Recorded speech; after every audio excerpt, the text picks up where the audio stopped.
దేవుని యందు నిలిచి ఉన్నావా?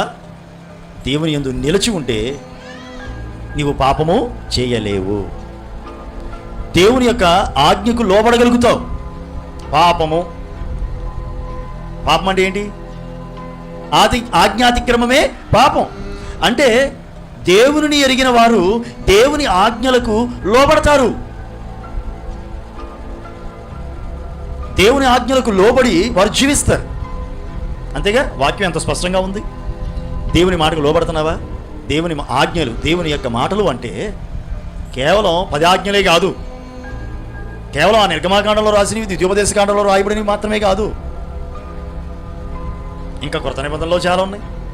అవి కాకుండా ఇంకా చాలా ఉన్నాయి. విడమరిస్తే ఒక్కొక్క దాన్ని విడగొడితే చాలా ఉన్నాయి.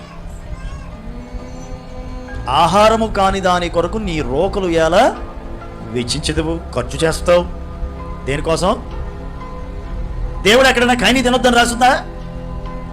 దేవుడు ఎక్కడైనా కైని తినొద్దని రాసి పెట్టాడా? చూపి అమ్మా రవిత. సిగరెట్ తాగకూడదని ఎక్కడైనా రాసుందా? చూపిండి బైబిల్లో. నేను తప్పు చేయట్లేదు బైబిల్ ప్రకారం. ఎందుకంటే బైబిల్లో సిగరెట్ తాగకూడదు, బీడీ తాగకూడదు, సుట్ట తాగకూడదు అని ఆడ రాసి ఉంది.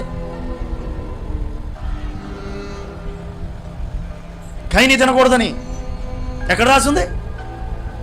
కనుక తినొచ్చు. సీరియల్ చూడకూడదు, సినిమాలు చూడకూడదని ఏడ రాసిందండి? ఏడ రాసింది? చూపిండి మీరు. బైబిల్ ఉన్నాయి, అందరి దగ్గర ఉన్నాయి, చూపిండి. కొంతమంది రెటవైద్యంగాలు ఎట్ట అడుగుతారు, అవునా? అంటే తప్పు కాదని తమను తాము సమర్థించుకోవడం కోసం ఇచ్చోడు. ఏం చేస్తాం? బైబిల్ చదివితే తెలుద్ది. ఒక్క మాటలు వీటన్నిటినీ ఆయన ఏం చేశాడు తెలుసా? కట్టగట్టి ఒక వాక్యంతో చెప్పేశాడు. ఆహారము కాని దాని కొరకు మీ రోకలు ఎలా వెచ్చించెదరు, ఖర్చు పెడతారు.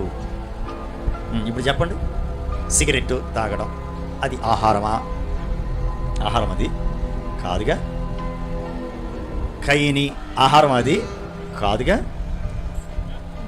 నీ దేహమును చెరుపుదానికి దూరంగా ఉండు అని వాక్యం ఉందా? నీ దేహాన్ని చెరిపేది, నీ దేహాన్ని పాడు చేసేదానికి దూరంగా ఉండు. ఇక దీనికోసం సినిమాలు చూడాలని రాయాలా? సినిమాలు చూడకూడదని రాయాలా? సీరియల్ చూడొద్దని రాయాలా? నీకోసం మనం కల్పించుకునేవండి ఇవన్నీ. మనం ఎన్నో కల్పించుకుంటున్నాం. వాటన్నిటిని భూత, భవిష్యత్తు, వర్తమాన కాలాలను కలిపి ఆయన ఒక్కసారి మొత్తం రాసిపెట్టాడు బైబిల్లో. భవిష్యత్తులో ఇంకెన్ని టెక్నాలజీస్ వచ్చినా, టెక్నాలజీ ఇంకెంత డెవలప్ అయినా అంతటికి సరిపోయేంత వాక్యాన్ని దేవుడు 1000 సంవత్సరాల క్రితమే లిఖింపజేశాడు, మన కొరకు సిద్ధపరిచి ఉంచాడు.